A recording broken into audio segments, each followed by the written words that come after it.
If you work in the Kremlin, it's probably a good time to ask for a raise.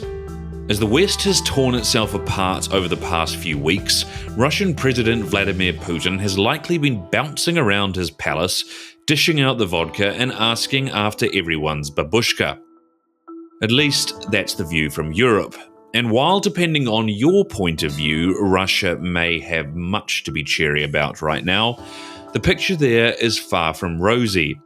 Cut off from the Western world and its economic riches, with hundreds of thousands of soldiers dead and much of the Black Sea Fleet destroyed, Russia is not the country it was in 2021. An operation in Ukraine that was meant to take 3 weeks has instead stretched to 3 years.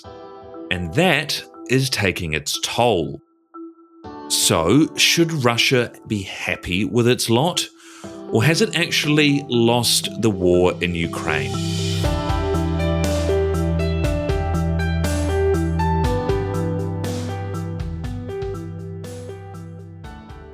I'm Christian Smith, and welcome to this podcast from Geopolitical Futures. And with me again is someone who certainly believes that Russia has lost the war, Geopolitical Futures chairman and founder George Friedman. Hello, George. Hi there. George, we're here in large part to talk about what's next for Russia and why you think it lost the war.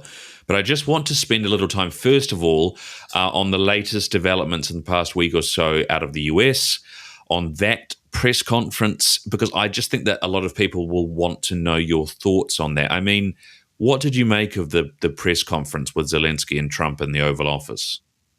Well, first you have to understand American strategy. The United States determined during the war that Europe was useless, that it could not truly participate, it was not united, it really was a marginal element in this war. Today they have this idea of the coalition of the willing to do what? So the Americans are bypassing the Europeans as irrelevant. And they've decided that, one, the Russians are not a threat. Their demonstration of their military force in Ukraine was pathetic. The threat of an invasion of Europe, when they couldn't take in 3 years, Ukraine is not there.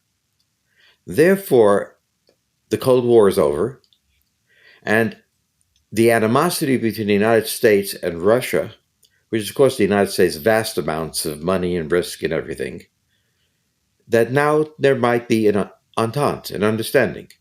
The United States has a historical heritage of doing such things. After the war with Japan, we made Japan a great ally and rebuilt it. After the war with Germany, we did the same.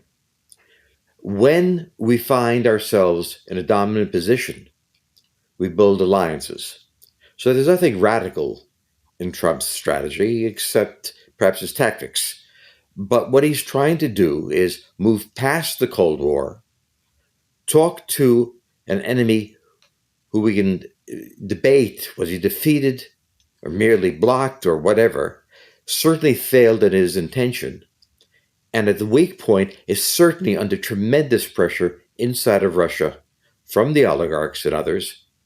This is the time to negotiate. And to negotiate is always useful to make the other guy think you're nuts and weak. So he is putting Putin in a position to reassure him, to get Putin to understand what Trump wants, accommodation. The events with Zelenskyy, I think, were staged. I have no proof for it. Trump has a bad temper.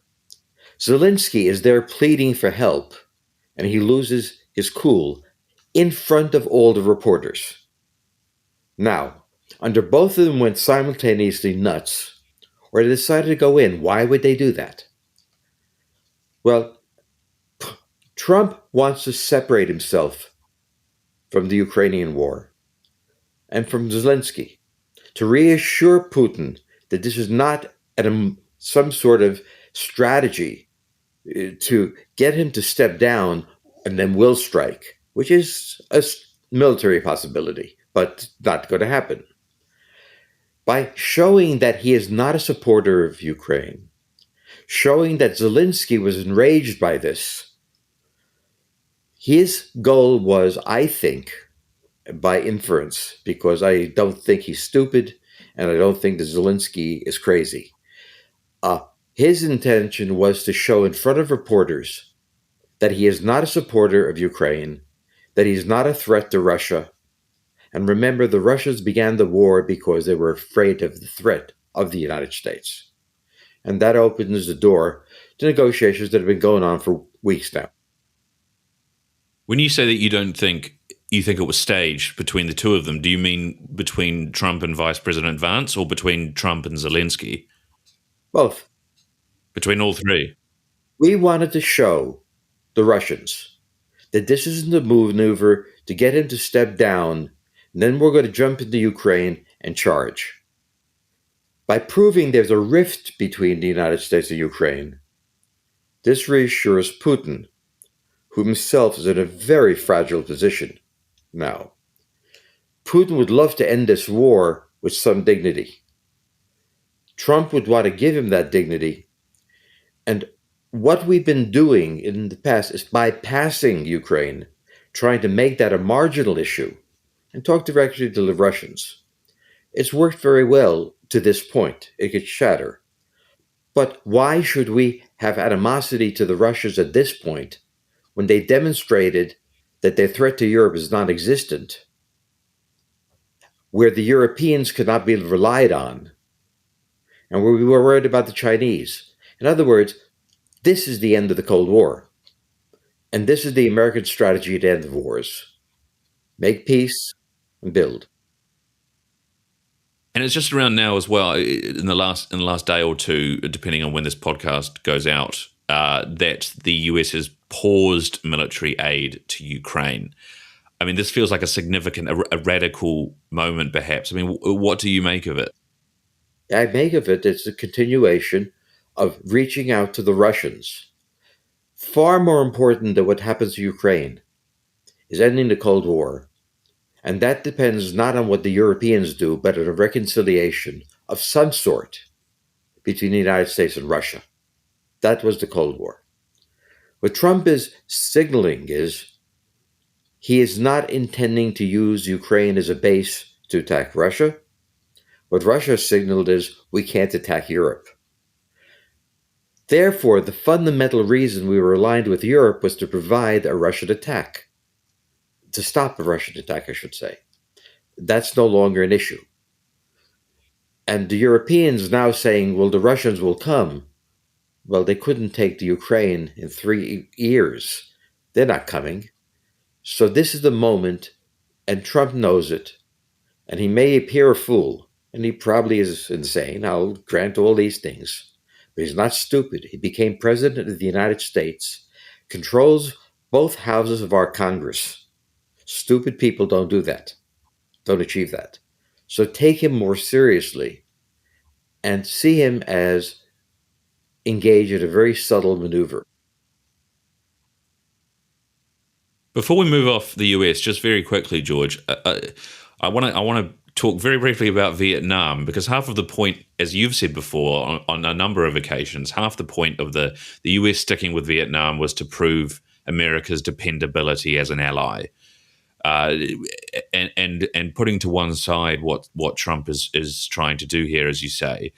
Now, after what happened in Afghanistan and then whatever might happen here, is the US at risk of becoming an unreliable ally, not just in Europe, but to countries like Australia, Taiwan? The United States entered Vietnam because it was a communist country. The Cold War was not just a confrontation between Russia and the West. It was between communism and capitalism, if you will. Russia was maneuvering all over the world to stage communist revolutions. Vietnam was a communist country. The war in Vietnam saw Southeast Asia as a whole turning communist. So there was another dimension to the Cold War, the ideological one.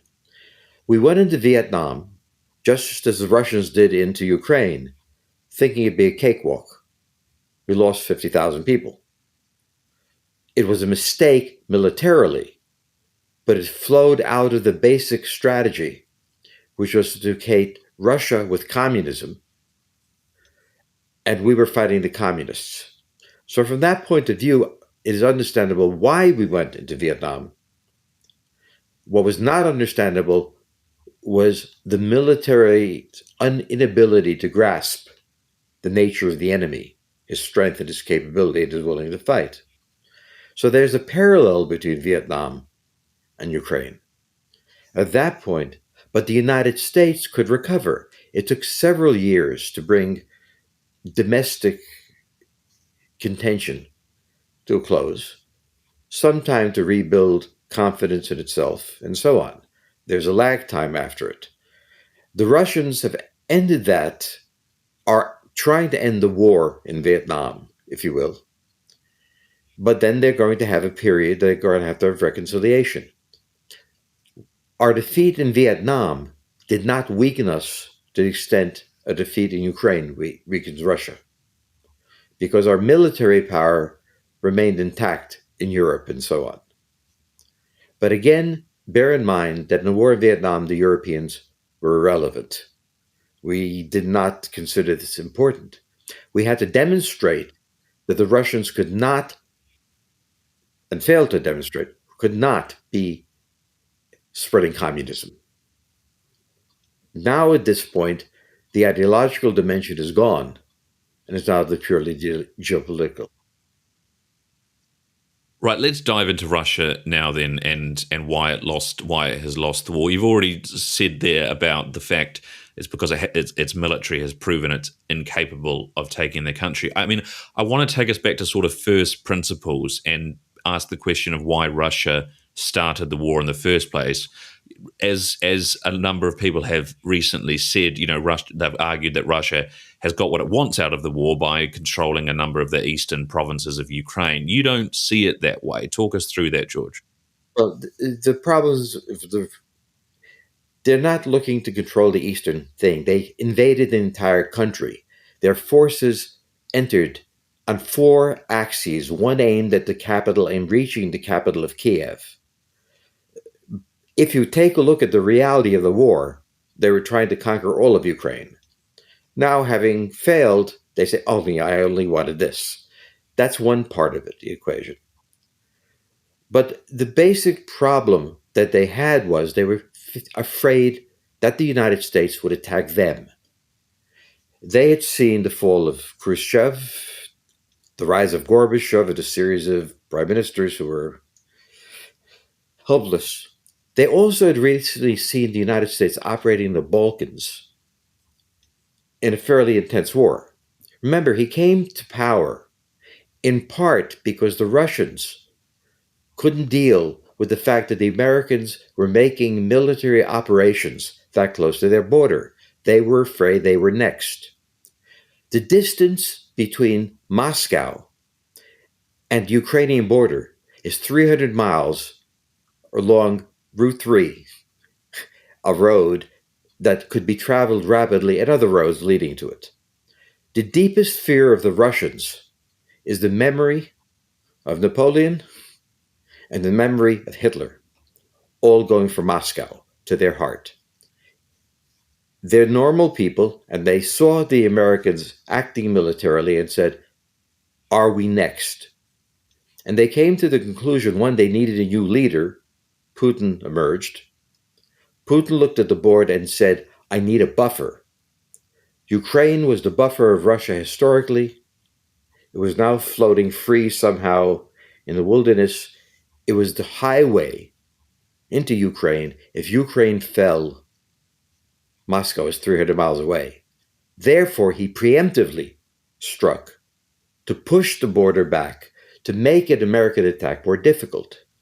So if you think of the time at which Putin came to power, the Americans were acting in his mind very aggressively, and he feared he was next. So he did a rational military thing, looked at Ukraine and said, we must take it. We must have the buffer, the depth. The problem was what he needed to do and what he could do were two different things. And of course, a lot of evidence has come out since the start of the war of the attempts in the early days to decapitate the Ukrainian government as well. I mean, I suppose what you think about, I guess what you're saying there, George, is whether or not it's reasonable for Putin to have wanted that is somewhat irrelevant. That is what he wanted. What he needed. The Russians needed strategic depth. It would be very much like somebody seizing Florida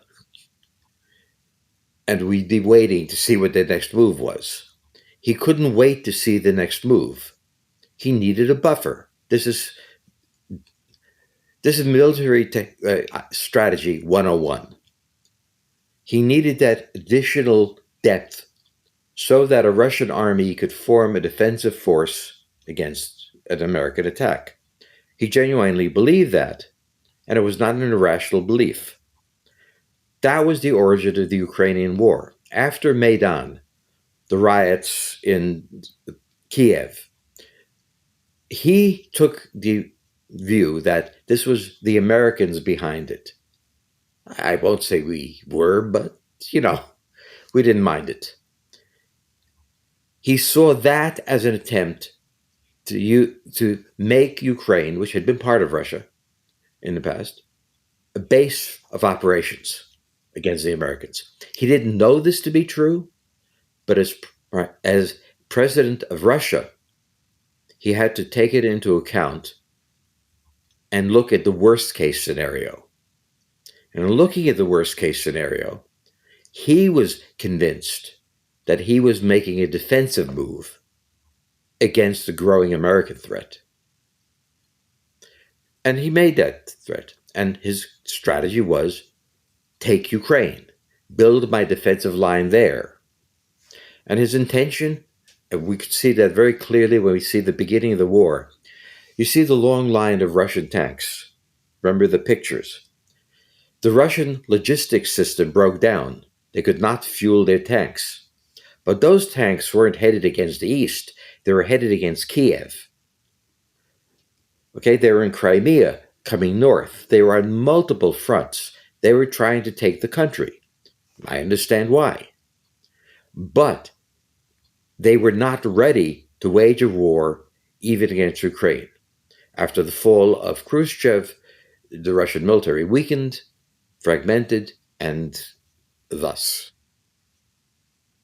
I just want to come back to something on what you said there. In terms of the idea that Ukraine, that Putin needed this buffer in Ukraine. I mean, of course, many in the West, or most in the West, really see that as abhorrent as the idea of invading a sovereign country. Do you think it's a reasonable thing, or do you think that that's just a matter of geopolitical interests? Well, historically, Europeans hated each other savagely. Europe was the hotbed.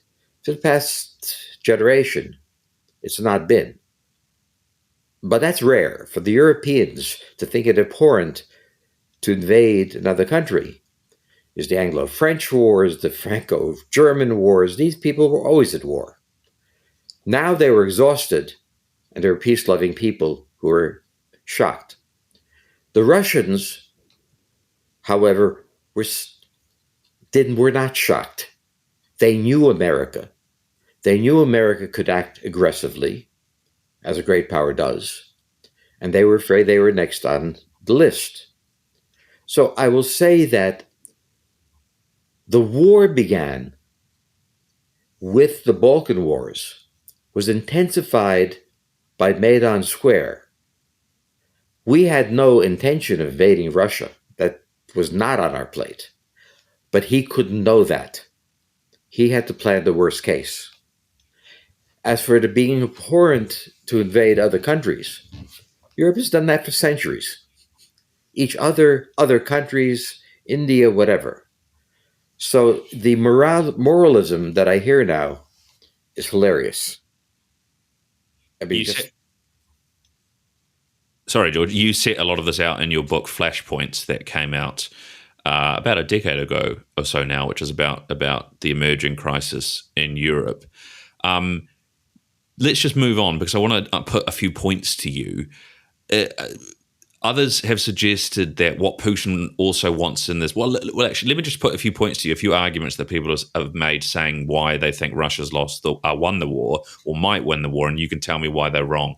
So others have suggested that Putin wants a seat at the top table geopolitically. He wants to reverse what he called the geopolitical catastrophe of the collapse of the Soviet Union and make Russia a power on par with the US again. I mean, has he not now got this by having these negotiations with Trump? What do you think? Well, it depends how the negotiations end.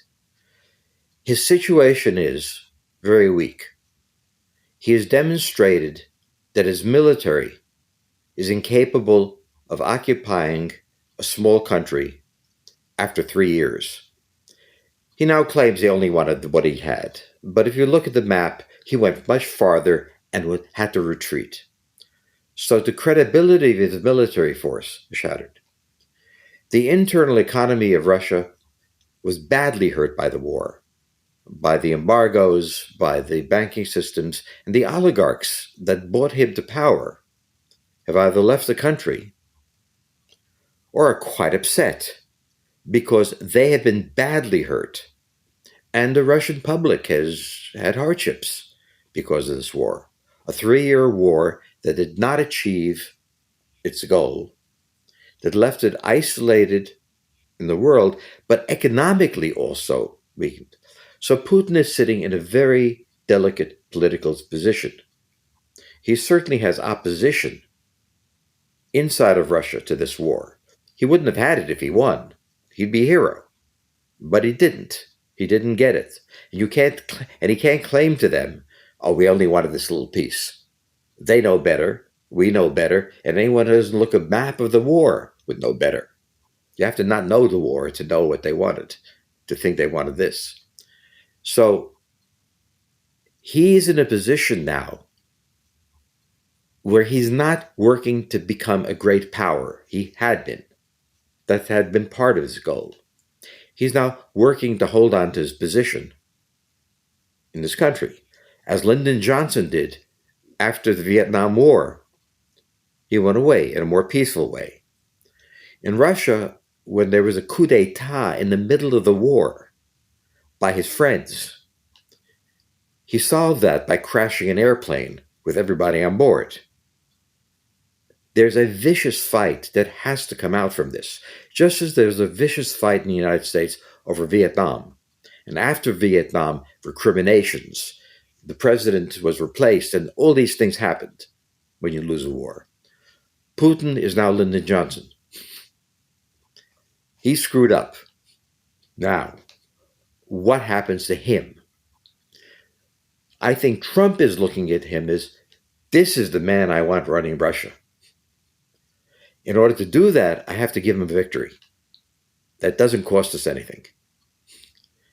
And I think in these negotiations, the victory is to bypass his goals for Ukraine, demonstrate an entente with the Russians and the Saudis, which are important but not relevant to this discussion.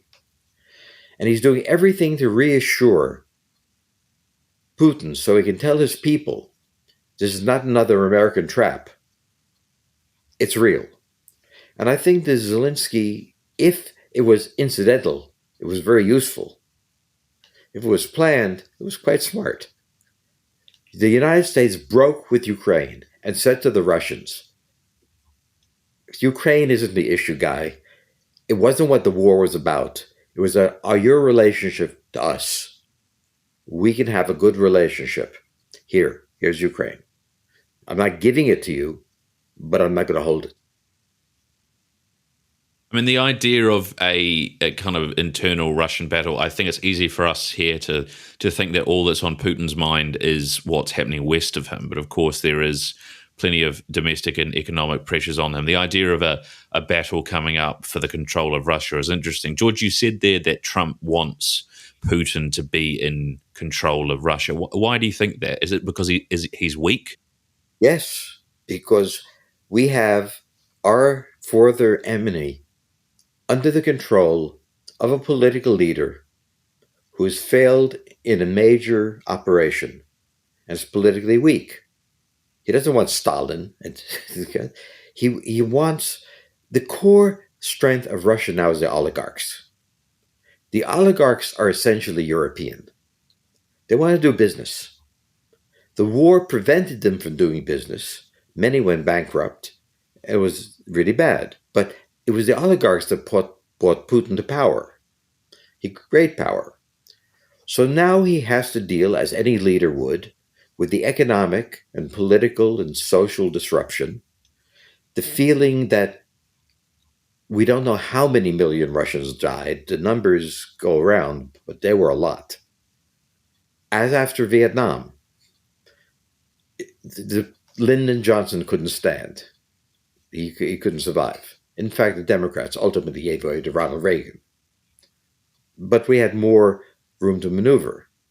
So Putin is inside of Russia, claiming we really won the war because this is what we want. But nobody believes him. And so now, if Putin can become the point at which reconciliation is made, the oligarchs can be happy. The embargoes are off, the banks are opened, US investment can come in. So, this is a maneuver by Trump to use the weakness of Putin to make him hostage, for example. Because if there is no peace, if the war goes on, there's a lot of people in Russia who are not going to be happy. There are already a lot of people. And look, let's look ahead. Geopolitical Futures, of course, does a lot of forecasting. That's kind of the point. Putin doesn't have his buffer zone in Ukraine. He hasn't got what he wanted out of it. The Ukraine is obviously worried that a ceasefire, a truce that doesn't suit them will mean that Russia will go back and try again in a few months, a few years. What do you think is the likelihood of that? It was as likely as the next president reinvading Vietnam. You lost the war. What makes you think you'll win it this time? This time you double cross Donald Trump. Donald Trump gets double crossed. He sends in the Marines. He's positioning himself as a madman. Don't screw with a madman. He may well be a madman. Either way, posing or being real. What does the United States do if Putin double crosses him? He can't survive that. So he doesn't have the military strength to do this time, after all his losses, what he couldn't do the first time with his force intact. Secondly, the American response may not be just sending weapons this time, but coming after him. He doesn't know that. Under those circumstances, the risk of doing it over again would also upset everybody else who says this has to stop. For 3 years, there's been wreckage in our economy. There are uprisings in Siberia, of all places. The Russians aren't happy with this any more than the Americans were happy with Vietnam.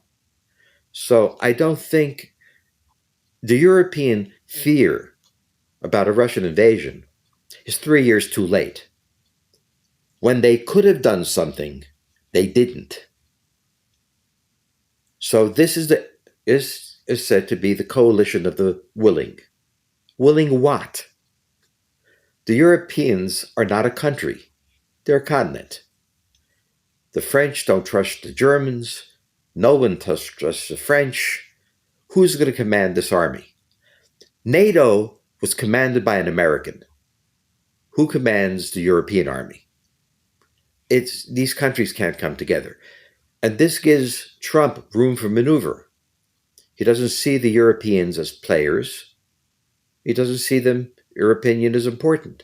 He also sees a rising, we talk about the liberal world, the liberal democratic world. Well, he looks at Germany, and he looks at elections in France, and he looks around and he sees a rising of anti-immigration moves. So he sees a political force arising that opposes the old order. So Europe does not present itself as a reliable ally. It wasn't a reliable ally. It also sent weapons. It didn't.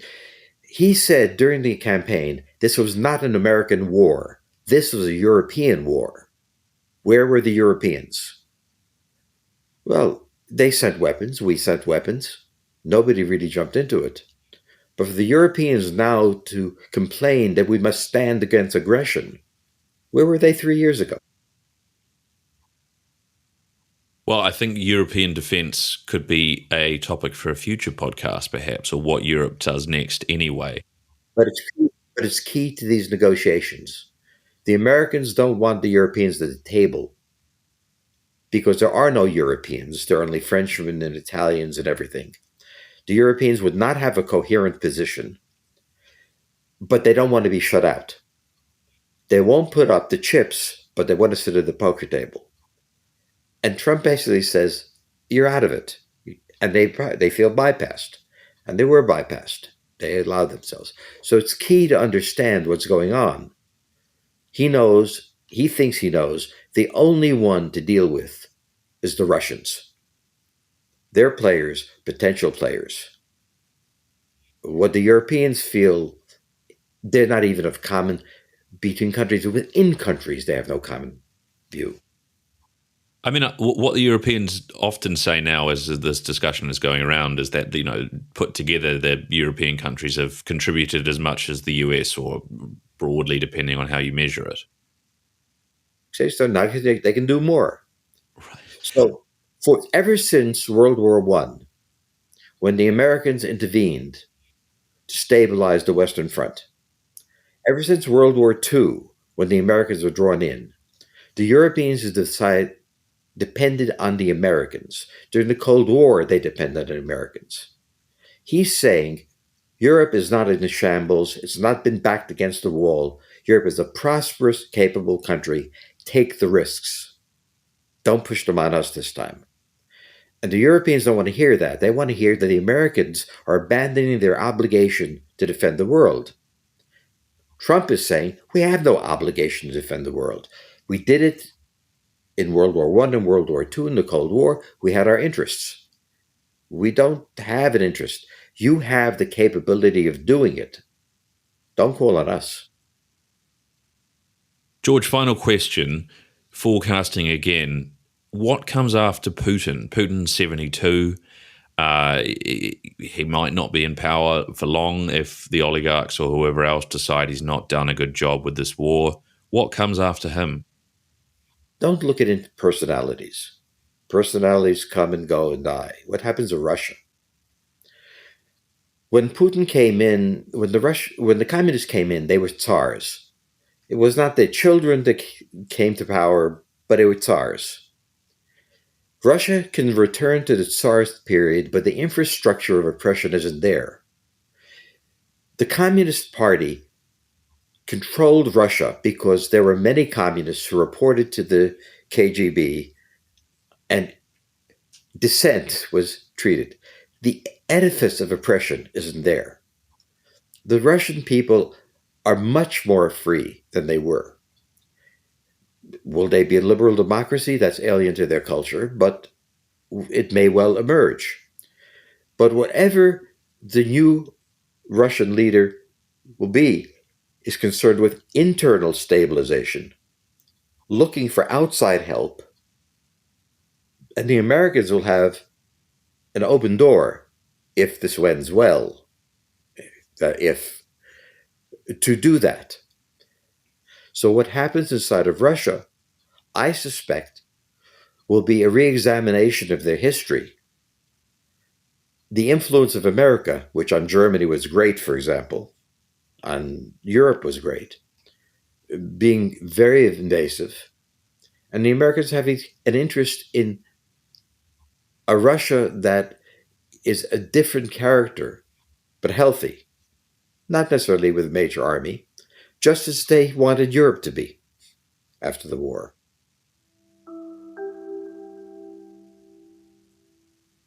George, as always, great to talk to you. Thanks very much for coming on the podcast. A pleasure.